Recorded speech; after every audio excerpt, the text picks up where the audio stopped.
Yesus bukan Allah. Buktinya apa? Kalau Yesus itu Allah, malaikat tidak akan memberi kekuatan kepada Yesus. Ya. Dengan demikian ada bukti dari kitab Injil karangan Lukas pasal 22 ayat 40 sampai 44 ini, Yesus bukan Tuhan. Di situ disebutkan malaikat datang memberi kekuatan kepada Yesus. Nah, kalau malaikat memberi kekuatan kepada Yesus, jelas Yesus itu lemah. Nah, buktinya apa? Diceritakan oleh Lukas, Yesus diberi kekuatan.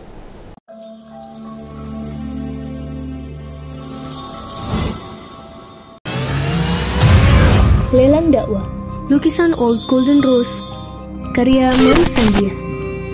Pelukis Indonesia yang diundang langsung oleh Raja Salman dilelang dengan harga terbaik, yang dananya 100% akan kami gunakan untuk pengeboran air sumur Masjid Terpadu Hagia Sophia, Kota Malang, sebagai sentra untuk pembinaan, pelayanan, advokasi, dan pendidikan para mu'alaf.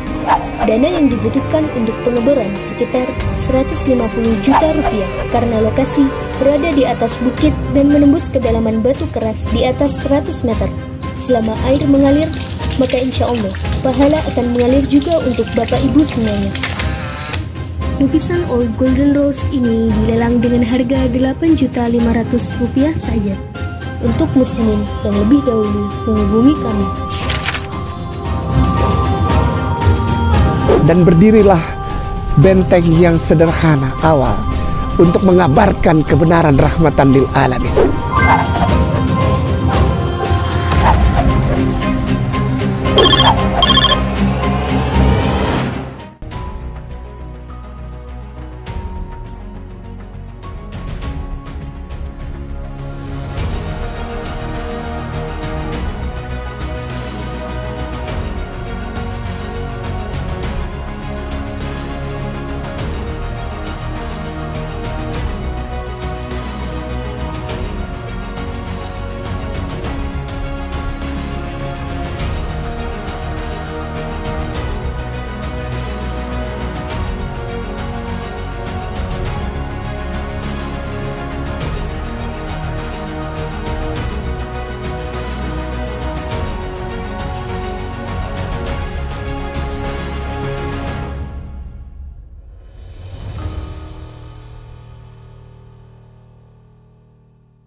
Setelah tiba di tempat itu, ia berkata kepada mereka, "Berdoalah supaya kamu jangan jatuh ke dalam pencobaan." Kemudian ia menjauhkan diri dari mereka kira-kira sepelempar batu jaraknya. Lalu ia berlutut dan berdoa, katanya, "Ya Bapakku, jikalau Engkau mau, ambillah cawan ini daripadaku. Tetapi bukanlah kehendakku, melainkan kehendak-Mu lah yang terjadi." Maka seorang malaikat dari langit menampakkan diri kepadanya untuk memberi kekuatan kepadanya. Ia sangat ketakutan dan makin bersungguh-sungguh berdoa.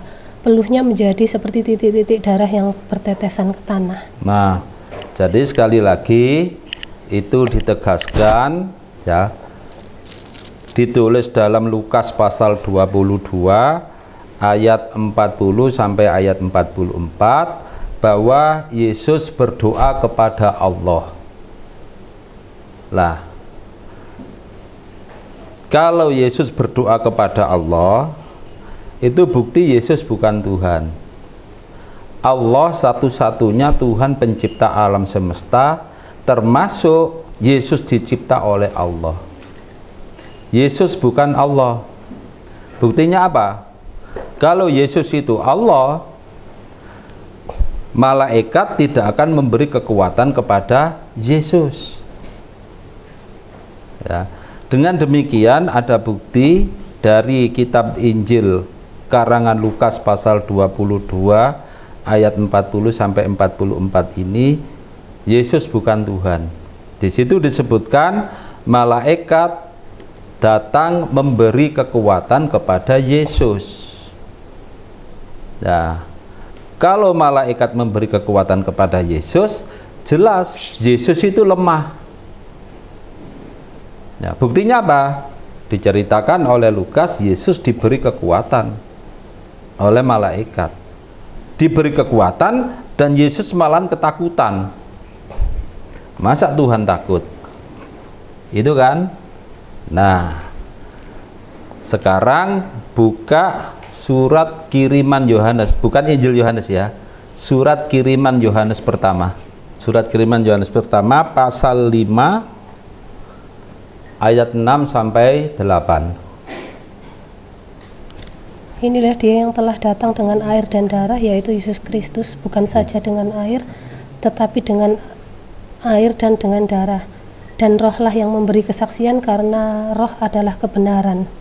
Sebab ada 3 yang memberi kesaksian di dalam surga, Bapa, Firman, dan Roh Kudus, dan ketiganya adalah satu. Dan ada 3 yang memberi kesaksian di bumi, roh dan air dan darah, dan ketiganya adalah satu. Ayat 7 ada kurungnya? Iya. Iya betul. Sampai ayat berapa ada kurungnya itu? Ayat 8. 8. Ya. Coba saya baca ya. Surat kiriman Yohanes pertama ya, pasal 5 ayat 6 sampai 8. Inilah dia yang datang dengan air dan darah, Yesus Kristus. Dia tidak hanya datang dengan air saja, melainkan ia datang dengan air dan darah. Dan rohlah yang memberi kesaksian, karena roh adalah kebenaran. Ayat 7, ada 3 yang memberi kesaksian, buka kurung, betul ya? Di surga, Bapa, Firman, dan Roh Kudus, dan ketiganya menjadi satu.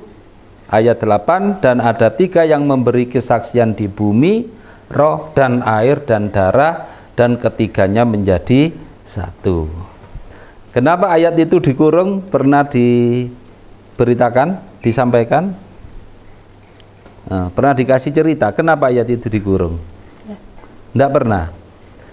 Itu ayat itu baru ditulis dalam naskah Yunani, naskah ya kitab suci Kristen yang berbahasa Yunani, baru ditulis pada tahun 1520 Masehi. Jadi baru aja ayat itu, masih muda ayat ini.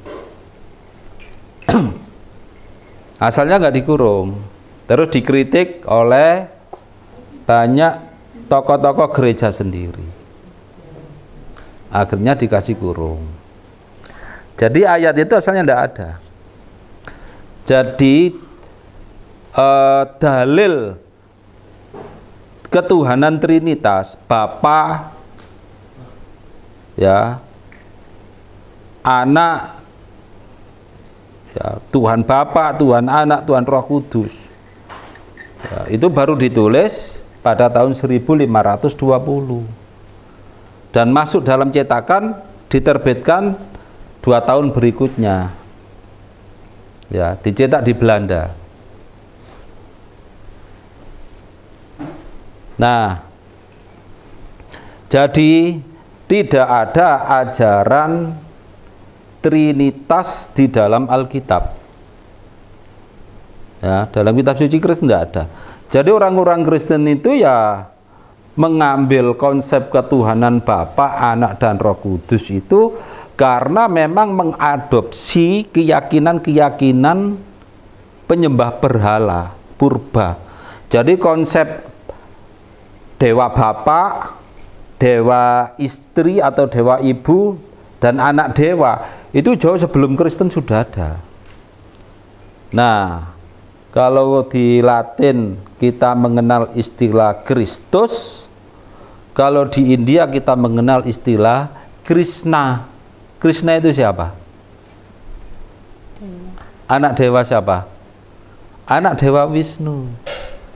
Zeus itu juga anak dewa.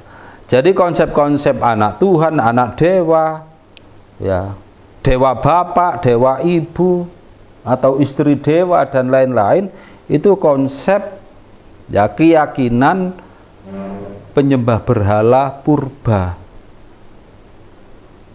Ya. Lah sampai tahu sendiri ayatnya itu baru ditulis. Ya, makanya dikasih kurung. Ya, jadi ini. Nah, saya kasih cerita. Ini bisa saya pertanggungjawabkan cerita ini. Seorang pastor yang lama bertugas di Indonesia. Insya Allah pastor sampean kenal. Pastor ini karena pastor senior di Indonesia. Dia orang Swiss. Kalau Franz Magnus Suseno itu orang Jerman, tinggal di Jakarta.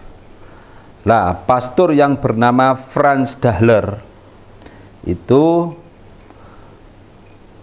orang Swiss, bertugas menjadi pastor di Indonesia sejak tahun 1965 dan baru ya berhenti tugas di Indonesia tahun 2004. Nah, pastor ini namanya Franz Dahler. Ya, buku-bukunya banyak diterbitkan oleh Canisius. Canisius ini penerbit Katolik di Yogyakarta. Bukunya diantaranya adalah Asal dan Tujuan Manusia, terus Teori Evolusi, dan lain-lain. Orangnya cerdas, pintar. Nah, tanggal 20 Agustus, hari Sabtu, tanggal 2011, ketemu saya di ibu kota Swiss, yaitu kota Bern.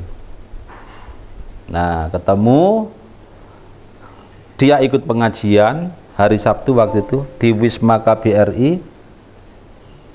Nah, setelah itu hari Sabtu tanggal 3 September 2011 dialog dengan saya.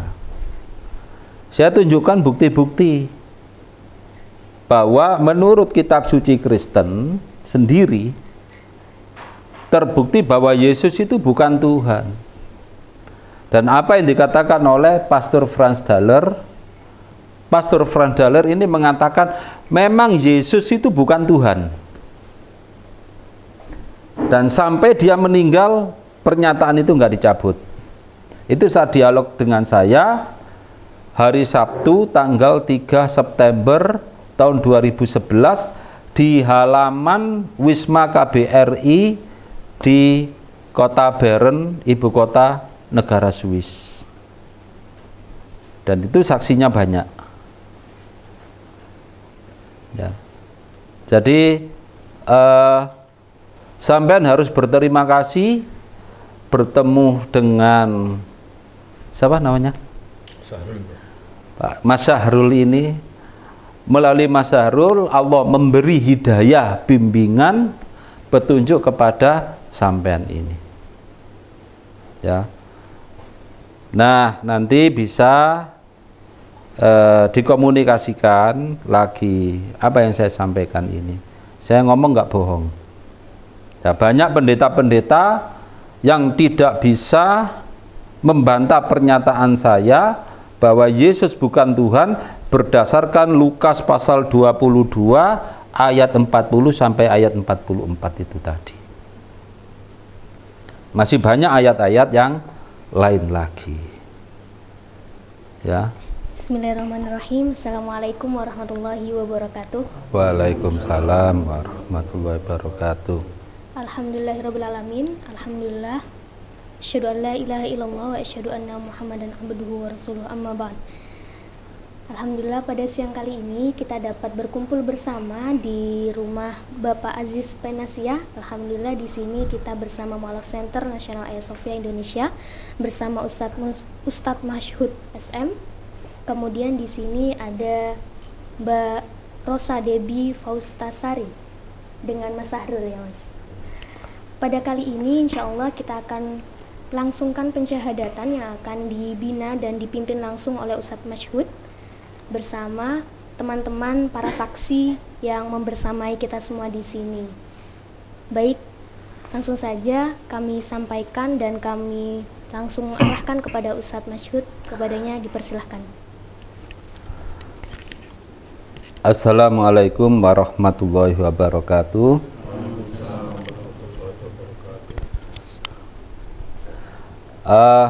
Bapak-bapak dan ibu-ibu sekalian, alhamdulillah kita panjatkan puji syukur kehadirat Allah Subhanahu wa taala di siang hari ini, hari Ahad tanggal 18 September tahun 2022 sekitar pukul berapa? 13.30. Insya Allah kita bertambah lagi saudara seiman, yaitu saudari Rosa Debbie Fausta Sari ya, Rosa Debbie Fausta Sari ya. Udah siap panggilannya Mbak Rosa apa Mbak Debbie? Mbak Debbie untuk mengucapkan 2 kalimat syahadat. Siap ya? Ya coba. Asyhadu alla ilaha illallah wa asyhadu anna Muhammadar Rasulullah. Artinya? Aku bersaksi tiada Tuhan selain Allah dan aku bersaksi Muhammad utusan Allah. Alhamdulillah. Sekarang Ibu saudari Rosa Debbie Faustasari resmi menjadi seorang muslimah. Mudah-mudahan senantiasa mendapatkan bimbingan, lindungan, anugerah rahmat dan berkah dari Allah Subhanahu wa taala. Allahumma arinal haqqa haqqah warzuqna tiba'ah wa arinal batila batila warzuqna tinabah. Ya Allah, tunjukkanlah kepada kami bahwa yang hak itu adalah hak, dan berilah kami kekuatan untuk mengikutinya, dan tunjukkanlah kepada kami bahwa yang batil itu adalah batil, dan berilah kami kekuatan untuk menjauhinya. Rabbana dzalamna anfusana wa illam taghfir lana wa tarhamna lanakunanna minal khosirin. Ya Allah, kami telah menganiaya, mendolimi diri kami sendiri. Seandainya Engkau tidak mengampuni kami dan tidak mengasihi sayangi kami, niscaya kami termasuk golongan orang-orang yang merugi. Rabbana atina fid dunya hasanah wa fil akhirati hasanah wa qina adzabannar. Wa sallallahu ala Muhammadin wa ala alihi wa sahbihi ajma'in walhamdulillahi rabbil alamin. Amin. Bismillahirrahmanirrahim. Mbak Debbie, ini ada kenang-kenangan dari kami. Ini panduan praktis hijrah, monggo diterima. Ini buku Iqra untuk belajar ngaji, dan ini mukena dari saya pribadi.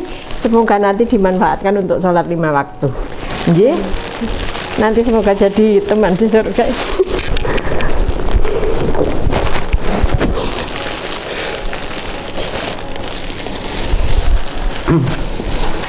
Mbak Debbie, ini untuk penguat iman. Ini karangan Ustadz Moko Ginta. Ini dibaca, ini isinya tentang Islam dan orang-orang yang semula belum Islam menjadi Islam. Jadi ini ada ayat-ayat tentang Bible, tentang Al-Quran ada, untuk menambah pengetahuan dan penguat iman. Silakan diterima. Jadi ini kurikulum hidup manusia. Jadi ini panduan hidup manusia, dibaca setiap hari. Ya, ini Al-Quran.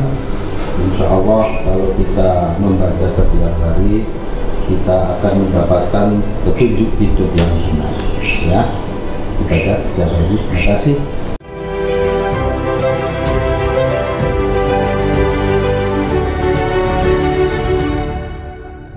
Di belakang kami ini adalah tanah milik Bunda Shana, ketua dari MCN Ayah Sofia Sangihe. Beliau akan wakafkan tanah ini untuk kepentingan para mu'alaf. Dan nanti rencananya di sini akan dibangun sentra untuk pendidikan para mu'alaf, pembinaan para mu'alaf, sekaligus pembinaan anak-anak para mu'alaf. Doa dan harapan kami insya Allah para donatur setia dimanapun berada bisa sama-sama turut mengeksekusi niat kami yang tentunya atas izin Allah Subhanahu wa Ta'ala untuk sama-sama bisa kita mencari berkah manfaat harta kita dunia wal akhirat. Demikian insya Allah bisa segera terlaksana tentunya atas izin Allah Subhanahu wa Ta'ala. Demikian. A'udzu billahi minasy syaithanir rajim. Bismillahirrahmanirrahim. Innal ladzina amanu wal ladzina hajaru wa jahadu fi sabilillah